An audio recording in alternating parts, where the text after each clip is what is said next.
नमस्कार दोस्तों, कैसे हो? आई होप बहुत अच्छे होंगे। दोस्तों आज हम आपके लिए लेकर आए एक और शानदार वीडियो। इसमें हम सॉल्व करने वाले हैं करंट अफेयर्स के कुछ इंपॉर्टेंट क्वेश्चन जो हाल ही में 29 नवंबर 2022 को एनवीएस टीजीटी का एग्जाम हुआ था, इवनिंग शिफ्ट वाला। उसके ये क्वेश्चन है। चूंकि ये एग्जाम सीबीएसई ने कंडक्ट करवाया है, इसलिए ये जो वीडियो है केवीएस की जो वैकेंसी है 2022 वाली, इसके लिए बेहद इंपॉर्टेंट हो जाता है। तो फ्रेंड्स, डिस्कस करते हैं, क्वेश्चन पे आ जाते हैं सीधा। आपका टाइम बर्बाद नहीं करते हैं।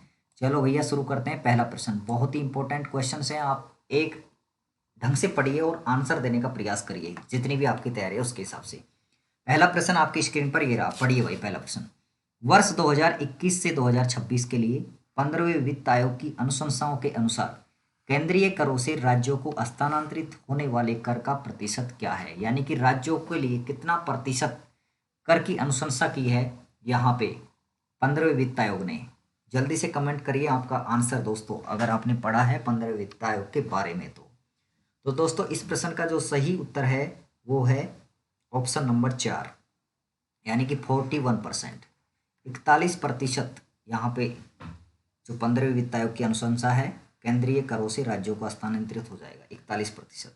आपको ये पता होना चाहिए भैया, वित्त आयोग है ना, ये कॉन्स्टिट्यूशन जो है ना, इंडियन कॉन्स्टिट्यूशन, भारतीय संविधान के किस अनुच्छेद के अंतर्गत गठित किया जाता है?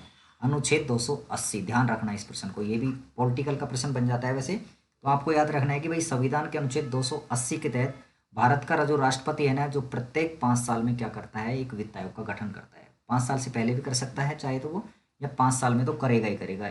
280 अनुच्छेद 280 के तहत, ये आपको याद रखना है। दूसरा आपको याद रखना है कि भाई जो 15वां वित्त आयोग है, इसके अध्यक्ष कौन है? तो दोस्तों इसके अध्यक्ष कौन है? NK सिंह। कौन है? नंद किशोर सिंह है। नंद किशोर सिंह 15वें वित्त आयोग के। पहले वित्त आयोग के अध्यक्ष कौन थे बताओ? जल्दी से कमेंट करो यहीं पे। पहले वित्त आयोग के अध्यक्ष कमेंट करो फटाफट। भारत के पहले वित्त आयोग के अध्यक्ष का नाम बताओ भैया। KC नियोगी। कौन था भैया? KC नियोगी, बिल्कुल, बहुत बढ़िया, KC नियोगी। तो इस प्रकार से इस प्रश्न के बारे में आप देख लीजिए, परीक्षा में पूछा जा सकता है। सही है ना? क्योंकि आपको पता है कोरोना से जूझ रहा था भारत उस समय 2020-21 के दौरान। अब चक्कर क्या पड़ा कि भाई पूरी तरह से महामारी का दौर चल रहा था, कोरोना कोविड-19 का दौर चल रहा था। तो विशेष रूप से संसाधनों की उपलब्धता लंबे समय तक बनाए रखने के लिए 15वें वित्त आयोग ने क्या किया? राज्यों की हिस्सेदारी कितनी? 41% बनाए रखने की सिफारिश यहाँ पे कर दी। तो पहला प्रश्न क्लियर हो गया। चलते हैं भैया सेकंड क्वेश्चन की ओर। नेक्स्ट क्वेश्चन देखो। सेकंड क्वेश्चन है, निम्नलिखित में से किस राज्य ने हाल ही में श्रीमद राजचंद्र मिशन परियोजना की आधारशिला रखी है? जल्दी से कमेंट करो, श्रीमद राजचंद्र मिशन परियोजना। तो दोस्तों इसका सही उत्तर है गुजरात। क्या है इसका सही उत्तर?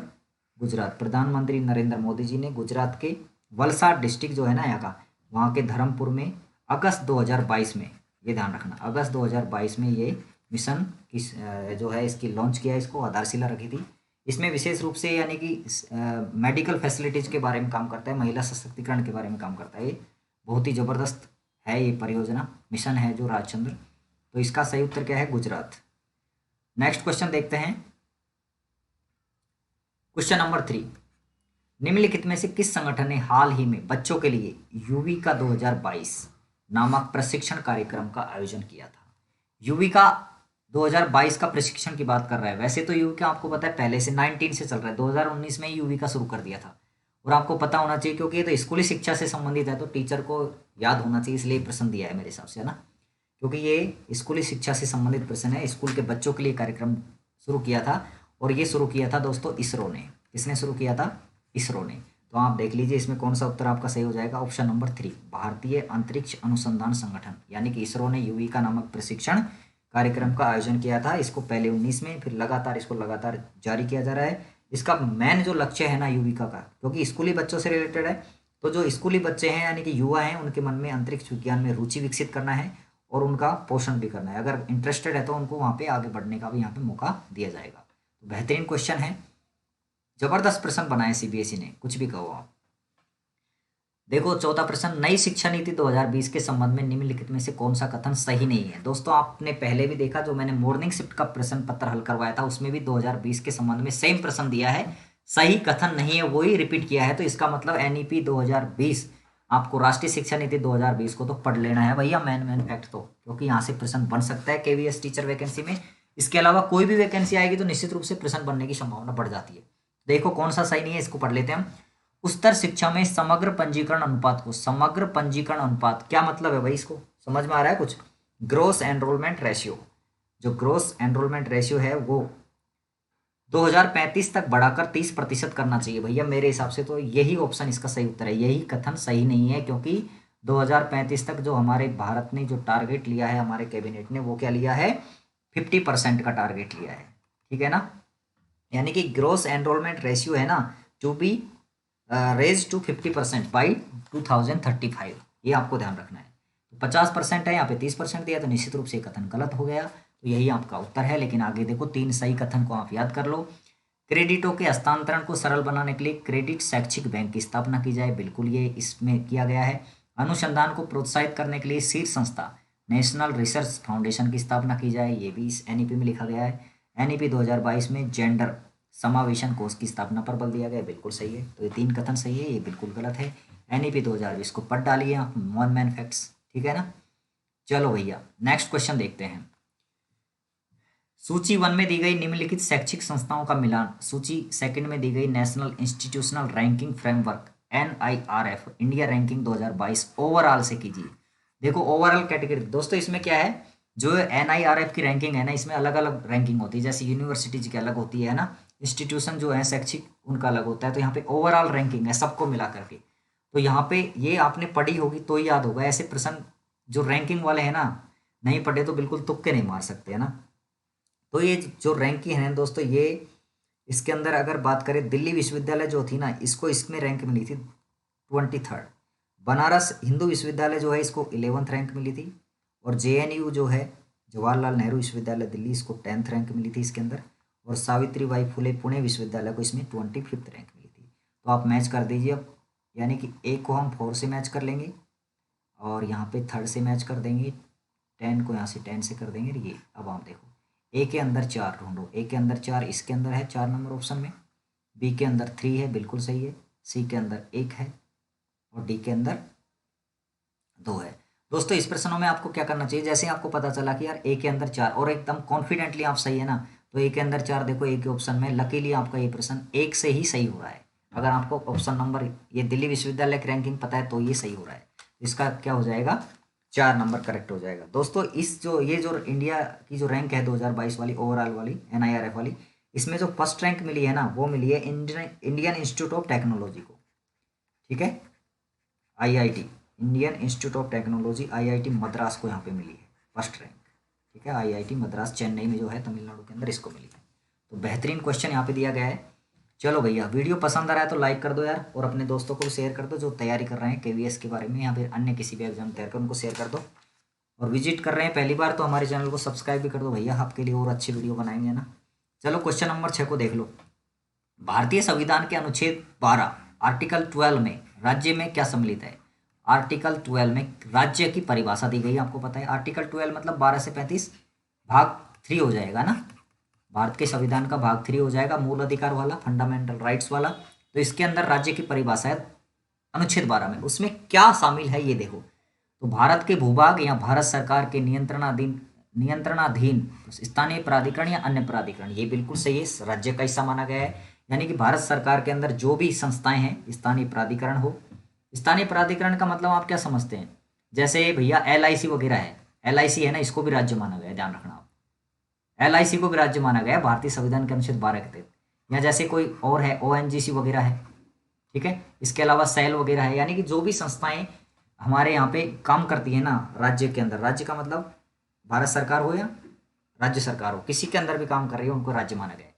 भारत की सरकार और भारत की संसद, ये तो बिल्कुल सही है, ये तो राज्य की परिभाषा में ही प्रत्येक राज्य की सरकार और विधानमंडल, ये भी है। इसके अलावा और भी है, यानी कि जो हमारे स्थानीय निकाय है ना, जैसे नगर पालिका है, नगर पालिकाएं और पंचायत जो हैं, है ना, नगर पालिकाएं पंचायत हैं, इसके अलावा जो भी बोर्ड हैं जिला लेवल पे, वो सभी राज्य की श्रेणी में यहाँ पे शामिल किए गए हैं। तो इसका मतलब तो ये सारे के सारे क्या है, राज्य हैं।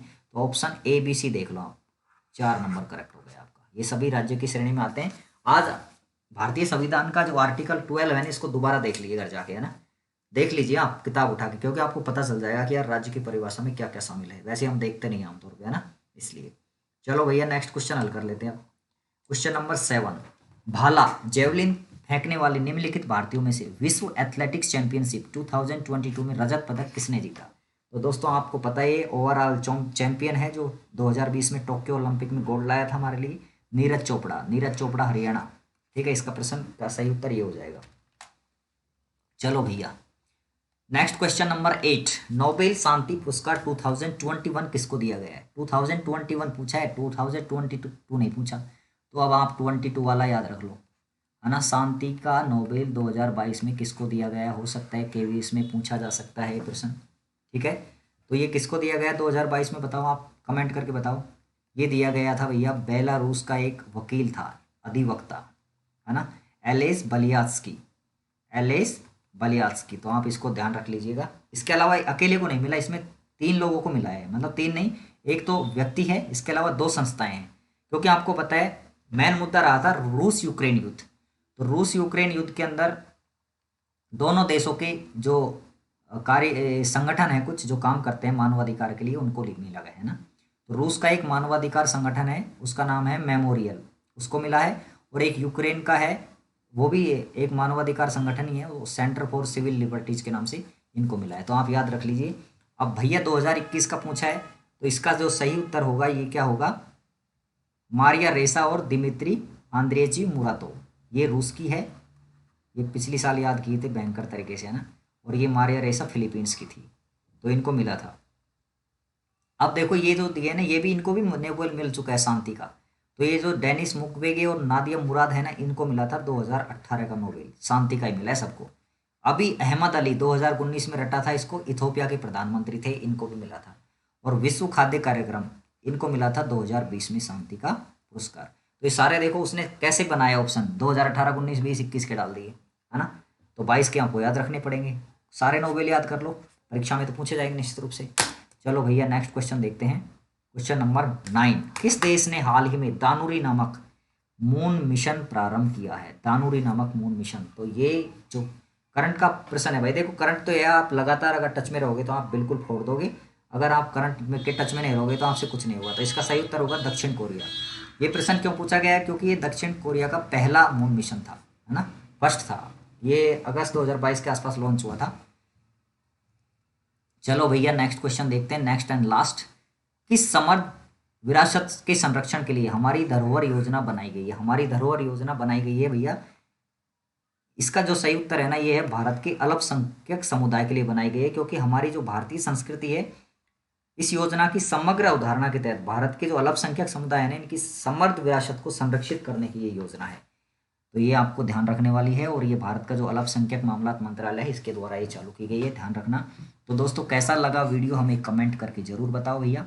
अच्छा लगा है तो कमेंट करो, लाइक करो, शेयर करो दोस्तों के साथ। चैनल पर पहली बार आए तो हमारे चैनल को यार सब्सक्राइब भी कर दो भैया, है ना। नया चैनल है, आपकी ज़रूरत पड़ रही है हमें, और हम आपके लिए प्रोत्साहित होकर के वीडियो बनाएंगे ज़बरदस्त वाले। ठीक है, और बेल आइकन जरूर दबाओ, क्योंकि बेल आइकन से क्या होगा, आपको नोटिफिकेशन मिलेगा जब भी हम नया वीडियो डालेंगे, आप तक पहुंच जाएगी हमारी बात, तो आप तुरंत देख सकते हैं। ठीक है, तो मिलते हैं अगले वीडियो में, ऐसे ही शानदार वीडियो लेकर आए, तब तक के लिए नमस्कार।